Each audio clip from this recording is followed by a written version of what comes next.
Baik biasanya itu sering ketemu dengan saya.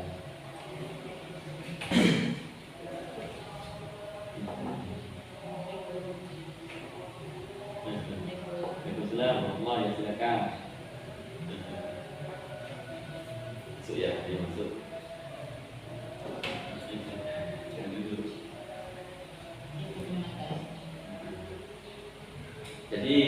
Jadi dosen Dr. Sutomo Surabaya. Jadi kalau saya ngajarnya setiap minggu ini Surabaya. Ngajar S2, S2, ngajar S2, S2, S1. Ngajar bahasa Inggris. Makanya saya di buku saya punya buku, karena buku itu hypnoteaching. Hypnoteaching ini belajar bahasa Inggris. Saya ngajar bahasa Inggris itu hanya butuh waktu 1 bulan bisa. Siswa-siswa saya yang di sana, saya punya sebuah SMA. Itu ada khusus namanya Master English. Itu Pak Latif itu hanya masuknya 3 kali saat 1 minggu itu bisa bahasa Inggris. Master maksudnya. Karena menggunakan hypnoteaching ada kan. Hypnoteaching itu hipnosis. Kalau hipnotis hilangkan pikirannya, diangkat alam bawah sadarnya sehingga dia bisa menghafal proses dengan mudah. Alhamdulillah buku itu goal sekarang masih banyak di toko-toko hypnoteaching di gramatika itu. Saya kan mengajarkan buku-buku yang baru, jadi bisa nanti sekarang saya di atas di bidang pendidikan itu strategi pembelajaran, ada strategi pembelajaran, ada sekarang guru-guru kan dulu masih monoton ngajarnya cuma masuk monoton terus ceramah. Sekarang ada metode baru. Tapi kalau mahasiswa masih terjelaskan, mahasiswa itu dialogis dan konsultasi dengan dosen. Kuliah mahasiswa itu saling tanya ya. Anda tanya apapun masalah. Tanya, karena mahasiswa itu fungsinya maha di atas siswa sudah. Sehingga ada tuntutannya strata dengan dosen keilmuan. Boleh Anda misalnya lebih dari dosen itu boleh. Jadi dosen itu hanya sebagai fasilitator saja, tempat untuk bertanya. Itu dosen. Jadi Anda jangan pasif, jangan hanya menjadi pendengar saja. Kalau saya di Surabaya, saya masuk Assalamualaikum warahmatullahi wabarakatuh. Apa temanya misalnya komprehensi gitu. Sudah proses pertanyaannya sudah luar biasa. Sehingga dosen kalau tidak siap, ya salah baca sedikit saja kurang cepat bacanya. Sekarang waktu mahasiswa. Sekarang media sosial sudah internet sudah mulai mudah diakses kan. Mudah diakses, bisa mengambil referensi, jadi banyak referensi di internet. Nah, kalau dosen tidak belajar, ya ketinggalan. Jadi intinya begini, saya mengajak kepada Anda. Sekarang Anda mahasiswa kan, ya, mahasiswa ini statusnya sama antara mahasiswa Dr. Sutomo, mahasiswa Universitas Islam Madura, mahasiswa Anda itu sama semua. Tapi Anda ini sekarang diibaratkan seperti orang berlari. Kalau yang lain bisa lari, setidaknya Anda bisa berjalan. Kalau Anda tidak bisa berjalan, setidaknya Anda bergerak. Asal jangan diam. Gitu kan ya? Gunakan istilah itu. Kalau Anda tidak bisa lari seperti orang lain, setidaknya Anda berjalan. Kalau Anda tidak bisa berjalan seperti orang lain, setidaknya Anda bergerak. Kenapa? Dalam buku ilmu fisika, sesuatu yang tidak pernah bergerak, maka akan tetap tidak akan bergerak dan selamanya tidak akan bergerak. Namun dalam ilmu fisika, sesuatu yang selalu bergerak, walaupun pelan dan terus bergerak, maka akan bentuk momentum. Momentum itu akan bentuk bekas terus. Sama juga dengan Anda. Walaupun Anda hanya masuknya 1 minggu 1 kali, tapi kalau Anda rutin masuk, ilmu-ilmu yang diberikan itu akan diserap pada akhirnya. Akan diserap seperti itu. Jadi Anda bergeraknya apa? Kuliah, walaupun hanya satu juga saya orang desa. Saya orang desa. Saya orang nggak punya. Dulu kuliahnya itu saya harus nyetir mobil, bayar kuliahnya saya bayar dari. Saya bayar kuliah. Tapi saya tetap tidak semangat, tidak patah arah, terus membaca pada akhirnya sampai saya dulu pernah kursus di Avesena Pamekasan itu. Saya masuk di jurusan conversation. Pada waktu masuk saya ditertawakan semua. Kenapa? Karena bahasa Inggris saya sangat jelek. Sangat jelek bahasa Inggris saya. Setelah itu dalam diri saya itu tekad, saya harus lebih daripada itu. Seperti itu. Saya lebih daripada itu. Setelah itu saya belajar, tetap tak bisa, langsung saya pindah ke Malang untuk belajar Black, bahasa Inggris, kemampuan bahasa Inggris, kemampuannya ilmu. Setelah saya pulang, pas kebetulan saya ngajar di situ di IPB IPB Pamekasan itu pas di depan saya itu adalah teman-teman saya yang saya ajar. Karena pada waktu saya ada TOEFL kan, TOEFL itu adalah bahasa Inggris tertinggi. Biasanya kalau dokter gitu ya, dokter atau ada yang mau kuliah lulus S2 gitu, ada yang mau kuliah S3 itu harus lulus TOEFL ya. Ada mau kuliah di luar negeri itu harus TOEFL. Itu saya dari itu. Makanya pas ketemu dengan mahasiswa saya yang mau ada yang nggak mau jadi dokter, ada yang mau jadi yang lain. Oke, itu ada saya pandang ya. Jadi ini untuk apa? Tujuannya untuk membakar semangat Anda agar Anda tidak patah arah bahwa Anda itu. Apakah ilmu agama dengan ilmu itu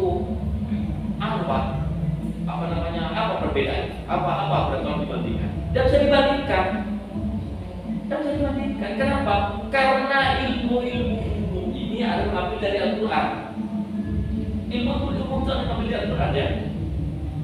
Makanya ilmu itu semuanya itu datangnya dari Allah. Makanya kalau saya baca buku, biasanya karena Charles Darwin saya terima dari haknya. Walaupun dia orang Kristen, kenapa? Karena Charles Darwin itu ternyata mengambil ilmunya ketika dikonfrontasi dengan Al-Quran. Contohnya Albert Einstein ya menemukan black hole. Ternyata black hole itu ada di Al-Quran.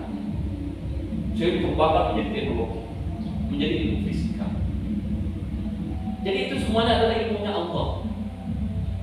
Jadi Anda jangan pilih-pilih. Kalau ilmu agama itu tangan kanan, ilmu hukum itu tangan kiri. Kalau buntu ada enak juga kan? Apalagi yang kanan ada bisa lebih parah lagi. Makanya kedua-duanya harus diraih kan? Harus diraih. Nah, masih belum ada ya? Tiga bawah dan berikut. Nah sekarang saya akan mulai saja. Karena ilmu ini saya akan mengejar sedikit saja ya, sedikit saja. Kenapa? Karena kalau terlalu banyak Anda tidak akan paham. Oke, sekarang dalam ilmu pendidikan itu, dalam ilmu pendidikan itu ada sebuah grand teori atau 3 grand teori dalam ilmu pendidikan, dalam ilmu pendidikan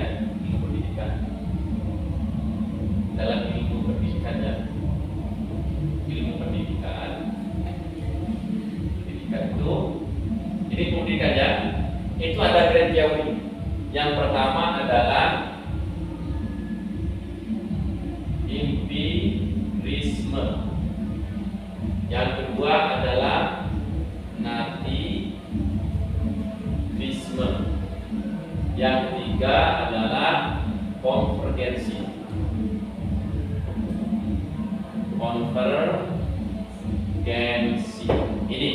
Ini adalah grand teorinya. Semua keilmuan yang menyangkut tentang diri manusia dan pendidikan, 3 ini. Anda harus paham yang 3 ini. Ada empirisme, ada nativisme, dan ada konvergensi. Apalagi? Ayo Pak. Ada empirisme, ada nativisme, dan ada konvergensi. Jadi kalau Anda tahu teori itu dibuka, bedah nanti akan saya buka.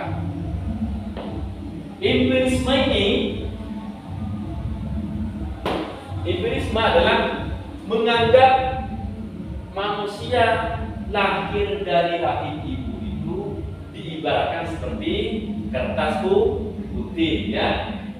Apa hadisnya? Ayo kita hadisnya.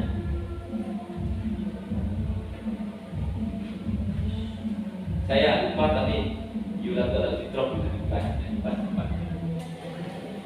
itu aja. Jadi manusia itu lahir sama dianggap sama seperti kertas putih, jadi kosong. Tergantung tulisannya. Mau tulis baik jadi baik, kalau tulis buruk menjadi buruk.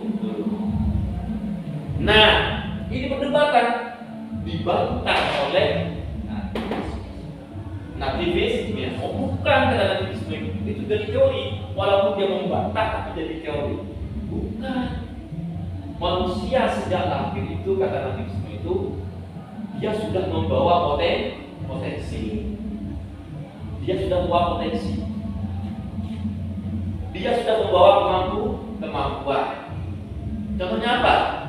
Yo, orang yang ahli olahraga dengan orang yang tidak ahli olahraga berbeda kan? Sejak lahir memang kakinya sudah ahli olahraga. Orang ahli kiroah dengan tidak ahli kiroah selamanya akan tidak akan bisa jadi kiroah. Sekarang bagaimana suaranya? Tidak suara. Ini masih suara ya. Karena suaranya tidak bisa dikemas. Kalau jelek suaranya, itu kalau yang datang kan ibunya kan, ini anaknya. Nah, suaranya, iya tapi suaranya itu orang sudah lahir. Kalau tidak enak suaranya, tidak enak suaranya. Ya, tapi kalau sudah ada potensi lahir, maka suaranya akan bagus. Tinggal apa? Maksud ini. Kalau suaranya sudah bagus, kata-kata baru butuh ini. Butuh nanti baru digembleng, dibina untuk menjadi orang yang berbakat. Orang yang pelari dengan orang yang tidak pelari, maka yang tidak bisa lari cepat tidak bisa. Kenapa? Karena sejak lahir dia sudah membawa potensi bakat lari. Bisa ada? Tidak bisa. Itu namanya teori nativis. Nah, yang ketiga yang ini adalah teori konvergensi. Apa teori konvergensi itu? Kata konvergensi, oke, betul. Empirisme itu betul, nativisme itu betul.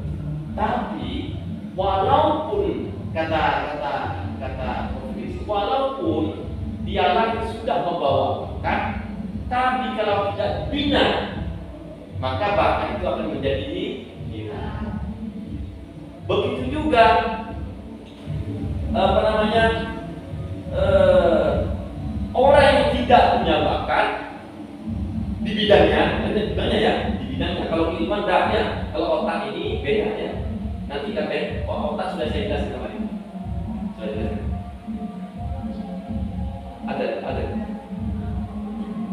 Adanya mereka agar tidak tegang. Konsepnya ada.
Dilanjutkan ya.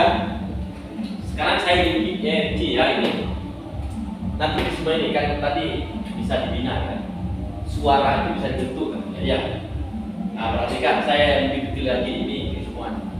Dalam ilmu nada itu, anggaplah ini saya bahas tentang suara.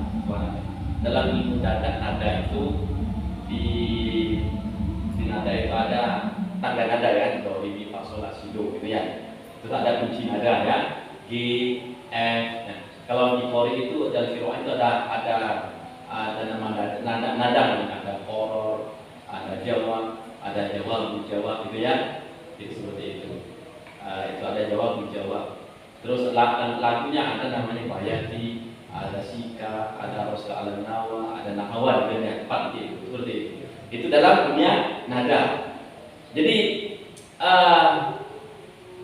orang yang tidak punya bakat, ya tidak punya bakat suara, tidak akan masuk di misalnya di nada Jawa atau Jawa, hanya berada peluang. Tapi kalau sudah punya bakat, anak itu dalam digenteng sebenarnya. Dia sudah baca selawat saja kadang-kadang sudah enak dengannya. Kalau tidak dibina, dia sudah bisa melakukan. Berarti teori konvergensi ada, kan? Betul-betul ada kan? Ada berarti. Teori nativisme ya. Teori nativisme itu ada. Seperti itu. Tapi dia akan lebih berpotensi apabila dibina. Itu hanya diberi pelatihan, seperti diberi kursus dan sebagainya. Itu. Nah, tiga teori ini sama-sama benar sebenarnya. Sama-sama benar. Manusia itu mungkin memang bukti kan? Iya, kosong, tidak punya apa-apa ketika ini. Nah, contohnya apa? Kalau anak lahir ke dunia, anak itu tergantung orang tua dan lingkungannya. Kita lihat, kalau lingkungannya misalnya seperti Doni itu, tahu Doni kan, Surabaya, maka anak berpotensi akan menjadi pelacur. Tapi kalau anak lahir di lingkungan orang yang baik, pesantren, maka berpotensi dia menjadi ulama. Jadi lingkungan juga membentuk dan orang tua juga membentuk. Makanya kalau ada anak luar biasa itu jangan lihat dulu orang tuanya, perlakuannya seperti apa. Kalau anak misalnya diberi teguran, berhenti, ternyata tidak berhenti, dia gini lagi. Berarti dia setiap hari di rumahnya dimarahi. Seperti itu. Dimarahi dengan suara-suara keras. Kenapa? Karena kalau selama masih nada itu lebih rendah daripada nadanya yang bisa ada itu tidak akan didengar.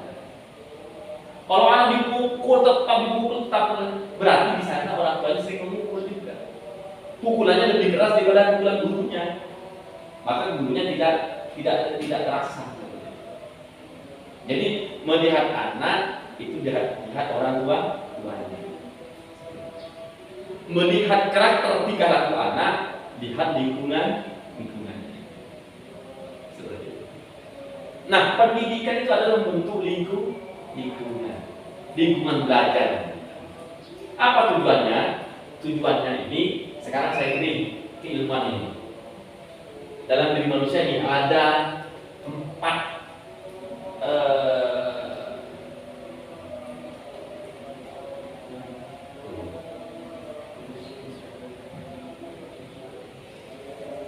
4 kompetensi yang dimiliki. Ada 4 skill ya, ada 4 skill kemampuan ya, atau kompetensi saja. 4 kompetensi, 4 potensi. Ini maju pada ini.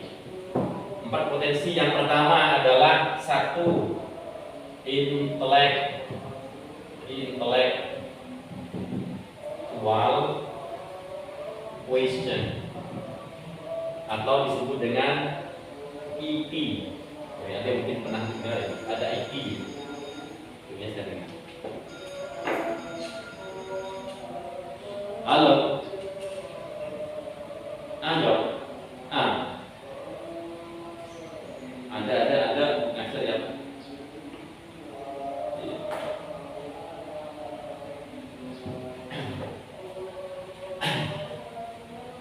Intellectual question, ya. Ada intellectual question. Apa artinya intellectual question? Hah? Kemampuan otak. Kemampuan otak. Tuh. Yang kedua, ada emosional question, namanya EQ. Tidak IQ ya, ini ditambah IQ, dibanyak EQ. Ya. Emosional apa? Kepanjangannya emotional question adalah kemampuan emosi, kemauan. Jadi orang yang punya kemauan itu namanya emotional question. Misalnya aku punya cita-cita tinggi, Setio jadi minta digerakkan. Saya ingin jadi orang kaya, saya ingin jadi ulama, saya ingin jadi presiden. Itu namanya emotional question, cita-cita yang tinggi. Ya, terus pertanyaan tiga ya. Ada yang ketiga adalah spiritual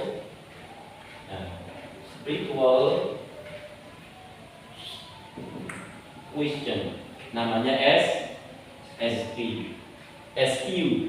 Dan namanya SQ. Apa SQ itu? Spiritual, keimanan, sopan, ya. Terus apa lagi? Pokoknya akhlaknya bagus. Itu namanya spiritual question. Aku pasrah aku itu namanya kemampuan spiritual question. Atau namanya disebut dengan singkatannya SQ. Jadi ada tiga kompetensi ini dimiliki oleh manusia ini: intellectual question, emotional question, dan spiritual question. Pertanyaannya apa? Apakah manusia sudah bisa memiliki semua, Pak? Ada bisa, ada yang tidak bisa. Contohnya apa? Intellectual question. Orang yang punya kemampuan keilmuan, ya, profesor, doktor, itu namanya kemampuan intellectual question. Anda belajar kitab itu masuk dulu kotaknya dulu ya. Itu namanya Anda punya kemampuan intellectual question atau SQ, ya, kemampuan SQ. Jadi kemampuan keilmuan seperti itu. Pengacara hebat itu punya bisa hafal hukum, bisa mengorientasi tentang tafsir hukum. Itu namanya kecerdasan intellectual question atau SQ. Tapi kadang-kadang orang yang cerdas itu dia gagal, tidak bisa sukses. Kenapa? Karena tidak punya emotional question. Semangatnya, cita-citanya, dan emosinya untuk bisa maju itu tidak dimiliki. Kan banyak kan orang pintar di kelas, anak-anak, tapi ternyata tidak sukses ketika di luar sekolah. Kenapa? Karena tidak punya emotional question. Tapi juga ada orang tidak sekolah, tapi jadi juragan kan? Juragan kopo, juragan besar, juragan itu kan? Itu kenapa? Karena mereka punya emotional question. Tandi kemampuan, tapi punya semangat. Itu ya, paham? Ini pelan-pelan saya jelaskan. Kalau tidak tahu nanti tanya ya. Terus ini spiritual question. Nah, pondok itu menggembleng yang mana? Nomor 3 yang paling fokuskan adalah nomor 3. Dan ini juga ya yang difokuskan. Juga sekarang ada kuliah ini sekarang apa tidak? Semuanya akan agar supaya bisa diraih. Pinter otaknya, punya semangat dan cita-cita yang kuat, dan sopan, berakhlak. Sehingga menjadi misi dan misi. Saya kan misi sebelah saya. Cerdas dalam keilmuan, semangat dalam semangat dalam berjuang, dan berakhlak. Jadi contohnya apa sekarang? Contohnya orang yang punya kemampuan intellectual question, emotional quotient saja tidak punya kemampuan ini yang bahaya kalau tidak punya kemampuan ini. Contohnya siapa? Biasanya ada pengacara yang hebat luar biasa. Hebat kan? Dia bisa menafsirkan hukum, intelektualnya bagus, semangatnya juga bagus, bisa mengalahkan kemauan itu bisa mengalahkan hakim, itu bisa dikalahkan. Kadang-kadang kemampuan keilmuannya ini dan semangatnya yang ada yang menggelora itu digunakan untuk menghukum orang yang tidak bersalah dan membebaskan orang bersalah. Kenapa? Karena tidak punya kemampuan emotional quotient, tidak punya keimanan, tak takut mengira. Itu yang bahaya. Ya, lebih baiknya ini. Karena maka yang dilibatkan emotional quotient itu adalah keimanan, takut Allah. Langkah kita takut. Kecerdasan kita dipertanggungjawabkan. Jadi ini yang paling mendasar dalam diri manusia. Ini yang paling mendasar. Jadi 3 potensi ini harus dimiliki oleh anak. Kuliah adalah pembinaan intellectual quotient. Dan juga motivasi yang diberikan oleh dosen itu adalah untuk membangun emotional quotient agar Anda nanti ketika terjun di masyarakat bisa berjuang, tidak hanya tinggalnya saja seperti itu. Terus dan juga bisa membina keluarga dengan spiritual quotient. Pahami ya kalau sedikit ya? Ini pahami karena ilmu penting. Makanya kalau saya ngajar, saya tidak membedakan ngajar di sini dengan di sana. Ilmu yang saya berikan itu semua. Agar apa? Agar ilmu yang ada ini diturunkan agar Anda bisa paham. Kalau kemarin itu Anda bisa tahu tentang karakter manusia. Itu tulis itu ilmu. Anda kalau baca bukunya malas, buat tebal bukunya itu. Tapi saya convert menjadi sedikit agar Anda cepat paham.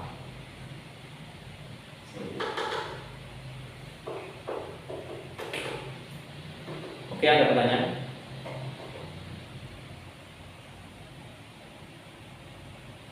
Tanyakan mungkin ada kasus di luar ketemu dengan orang kasusnya seperti ini Pak, gimana? Silakan, kalau ada pertanyaan. Campur Pak. Yang penting Anda bisa berani bertanya. Kalau di dalam waktu kuliah itu yang berani bertanya itu yang pintar itu ya. Iya. Sama beda dengan yang dulu. Yang dulu itu kan bertanya teman. Sekarang tidak. Anda ini betul untuk bertanya, berbicara seperti itu. Silakan mungkin ada pertanyaan.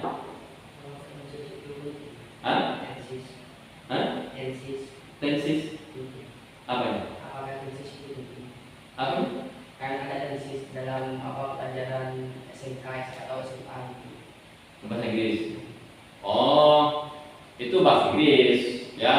Tensis itu keilmuan. Tensis itu ada reason. Saya punya lagunya itu. Anak siapa?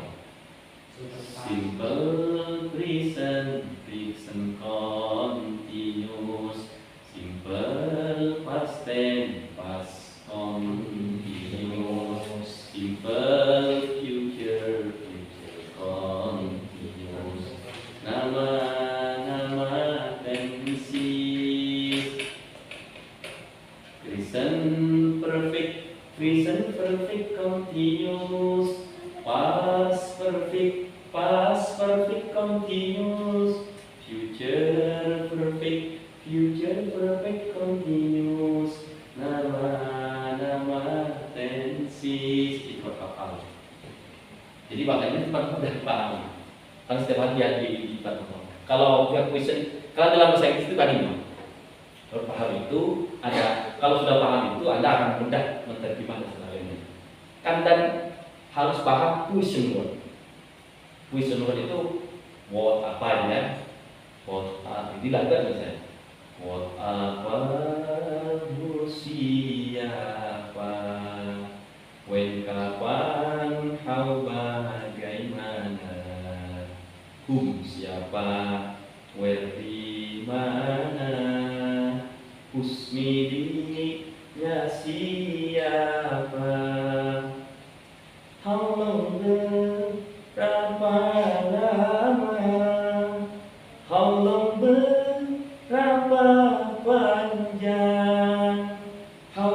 berapa jauh, haulu berapa rendah, haulu berapa dekat, haul berapa tinggi, haulu berapa rendah, haumini berapa banyak, how much berapa banyak. Hafal langsung kelas ini lakukan setiap kali. Enak mengajarnya. Makanya bahasa Inggris saya cepat. 1 minggu dia ada lulusan. Satu bulan bisa. Kenapa? Karena semuanya dilakukan. Itu lagu baru tuh ya. Lagu irregular verb itu dilakukan di negara. Bahkan banyak kan? Itu 260 kata. Itu dilakukan selesai kita hafal. Nah kalau sudah hafal itu tinggal sedikit. Insya Allah bisa hafal. Makanya kalau belajar ilmu itu harus ada implementasinya. Kan ada orang itu ada teori kan? Teorinya seperti ini misalnya gini. Ini kan teori kan? Teori. Gimana cara mengimplementasikan teori itu? Nah, ini harus hadirkan yang 3 ini. Oh iya. Ternyata maksud yang di atas ini intellectual quotient, kemampuan intelektual, terus emotional quotient, kemampuan emosi dan semangat dia, spiritual quotient adalah keimanan. Oh iya itu implementasinya. Apakah ini bisa diimplementasikan Pak? Bisa diimplementasikan lebih detail lagi? Bisa. Prakteknya apa Pak? Kalau IQ itu? Lalu gimana Pak prakteknya Pak? Untuk bisa buat cerdas IQ itu gimana Pak? Agar bisa cepat hafal misalnya Pak.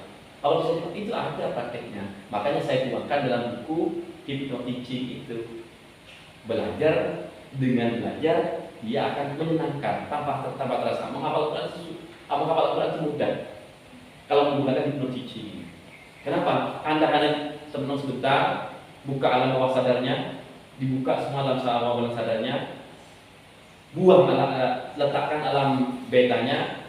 Ketika Anda masuk di situ hanya tinggal baca masuk dalam masalahnya, simpan di kotak. Kalau Anda bagian buka kotaknya. Jadi kalau menghafal itu mudah. Misalnya ini Yasin misalnya, Anda akan buka kotak, pikirannya membuka kotak, ambil Yasin, gambarkan di depan. Seperti Anda membaca itu, Kalau disadarkan kalian semua. Apa? Kalau disadarkan. Kalau gimana? Disadarkan pikiran. Oh enggak. Jadi pasti ingat hasilnya. Itu bukan ilmunya. Saya jelaskan begini tentang ini. Dalam diri manusia itu, ini implementasi katanya tentang Hypnoteaching. Sedikit saja tentang buku saya ini.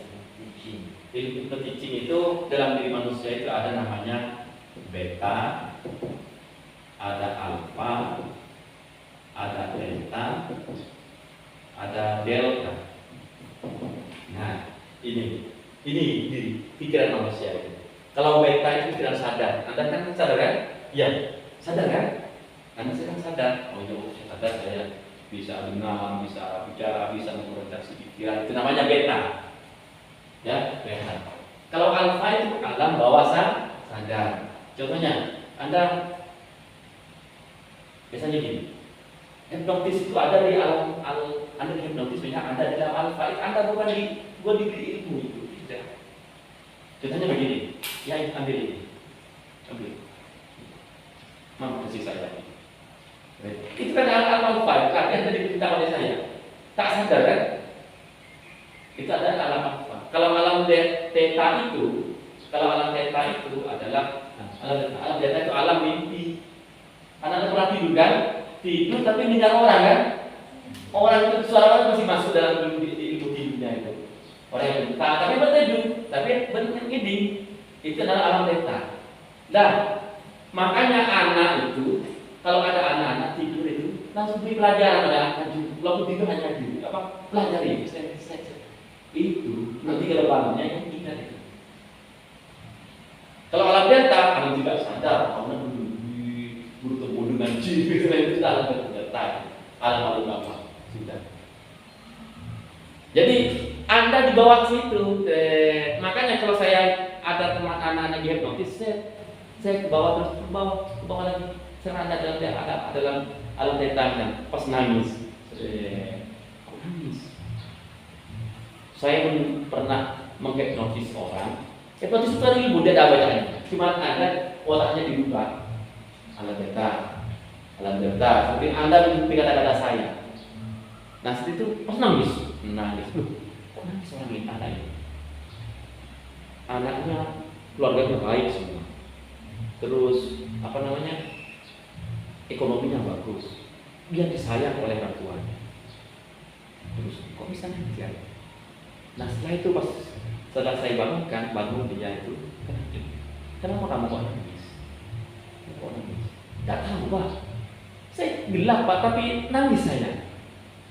Berarti dulu pada waktu dalam lahirnya itu orang tuanya bertengkar dengan ibunya, sehingga perasaan ibunya masuk ke ibunya sakit hati masuk ke janinnya, sehingga Pak tetap dibawa luka batinnya itu kedua oleh anak. Makanya kalau hamil jangan bertengkar, apalagi menghina istrinya misalnya. Kamu jangan ya menghina istrinya, sakit hati dibawa luka batin. Itu jadi manusia itu di situ, otak manusia. Makanya kalau ingin hafal, kalau anak saya kalau diberi pelajaran malam, tok itu, ya belajar. Nah, ketika dibawa tidur belajar itu, keesokan harinya bilang lagi sedikit, langsung masuk. Jadi kalau ngomong hafal itu dia gitu, ngantok, baca, terus baca itu, hafalkan, ngantok. Pas langsung baca yang dibawa tidur dan tidaknya dengan saya. Nah, keesokan kamu ulang lagi sedikit saja, tidak usah hafalkan. Ulang begitu. Kita ngomong itu langsung ulang. Oh iya sebenarnya. Terus kalau anda misalnya ingin tahu bahwa anda punya luka batin, misalnya coba anda bisa bangun pagi itu pas bangun pagi sendiri, pas kamu bentar. Kenapa ya? Nah itu akan muncul nanti soal luka batin anda. Kenapa ya? Ada kalau cerita. Jadi itu ada akan tahu ya. Masa-masa yang pernah ada disakiti itu muncul. Ini kabarin saya. Saya pernah disakiti oleh ini. Saya pernah jatuh cinta tapi gagal. Itu ya. Makanya kalau sudah karena memang saya dulu profesinya di psikologi jadi S3. Jadi banyak belajar tentang kemanusiaan. Malah penyakit itu bisa deteksi penyakit. Kalau ada orang misalnya sering sakit kepala, tidak sembuh misalnya, dokter terakhir sembuh. Kalau sakit selama 1 bulan, itu Anda jangan ke dokter lagi. Apa yang diperbaiki adalah luka batinnya. Berarti terlalu banyak masalah-masalah tumpuk, ya itu namanya gudang jiwa. Jadi manusia punya gudang, masuk ke gudangnya semua ditumpuk, tak buah dengan tempatkan dengan kecetak, nah sakit kepala, tak buah boleh nampakkan ke perut, ke lambung, sakit kena lambung, ini nyaman asam lambung, tak buah lagi itu numpang ke dada, sesak nafas. Kalau Anda punya masalah keluarga luar biasa, dapat stroke pada Anda. Stroke itu bukan penyakit. Stroke itu adalah penyakit batin itu. Nama dalam ilmu psikologi itu namanya psikosomatik. Namanya psikosomatik. Psikosomatik itu adalah karena gudang jiwanya sudah tidak muat, maka jebol batinnya. Itu ya.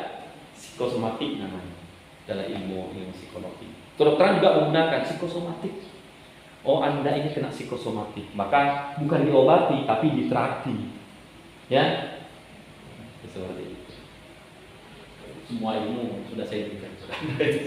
Ya, jadi sedikit saja ya, agar Anda tidak cepat paham. Ini paham. Anda dengan modal ini saja sudah cerdas Anda ini.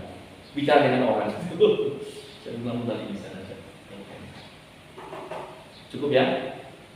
Ada pertanyaan? Apa perbedaan pintar, cerdas, jadi jenius? Nah, pintar, cerdas, dan jenius. Nah, ini bagus pertanyaannya. Bagus. Pintar itu belum tentu cerdas. Ya, jenius itu apa namanya? Cerdik. Ya, jenius cerdik. Kalau pintar itu Anda misalnya begini. Kalau orang pintar, walaupun tidak cerdas, tapi dia bisa kreatif kan, bisa membuat peluang, bisa mencari pekerjaan kan ya. Kalau cerdas belum tentu pintar, hanya kecerdasan tapi dia tidak punya kemampuan untuk mencari pekerjaan, mencari kreativitas, tidak bisa. Pintar itu erat hubungannya dengan kreativitas. Cerdas itu tidak apa namanya, tidak ada kaitannya dengan kreativitas.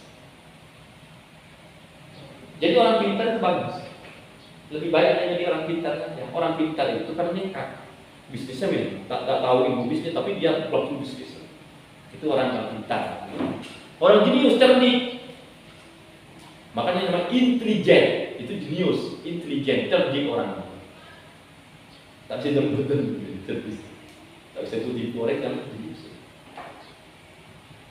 Ya, bagus itu. Ada lagi pertanyaannya? Perempuan itu yang perempuan. Tanya gampang. Tanya. Mumpung nanti saya mungkin di depan sudah ganti dosen. Sekarang.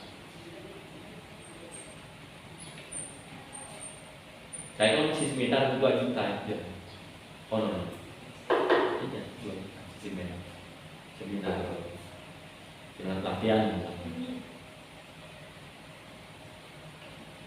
Kelihatan tidak pindah.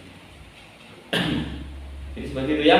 Kalau tidak ada pertanyaan, mudah-mudahan ilmu yang saya berikan ini bisa bermanfaat bagi Anda dan barokah ya.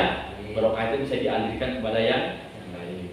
Ya, silakan itu Anda. Jadi sekarang dosennya 1 ya, hanya 1 saja. Kenapa? Karena sudah berpahat, sudah 1 jam. Kayaknya sudah 1 jam. Ya, 1 jam. Jadi semua keilmuan sudah saya berikan kepada Anda, mudah-mudahan sedikit tapi dipahami. Saya ulang lagi, ilmu pendidikan, ilmu kemanusiaan, pendidikan ilmu manusia itu ada berapa? Ada di apa namanya? Empirisme itu apa? Menganggap manusia relativisme, menganggap bahwa manusia sudah lahir, sudah membawa kemampuan. Kalau konvergensi itu menganggap bahwa manusia itu dianggap seperti kertas, tapi butuh pembina. Terus apa namanya, skill yang dimiliki 4 kompetensi yang dimiliki manusia itu ada berapa? Ada 3 apa saja? Intellectual quotient ya. Intellectual quotient disingkat dengan apa? IQ ya. Terus yang kedua, emotional quotient disingkat dengan apa? EQ. Yang ketiga, disingkat dengan apa? Kalau intellectual quotient itu apa namanya? Kecerdasan otak. Ya. Kalau emotional quotient, kita dan emosi, kemauan ya, kemauan. Kalau spiritual quotient, kelima, paham kan? Ya sudah paham. Terima kasih. Assalamualaikum warahmatullahi wabarakatuh.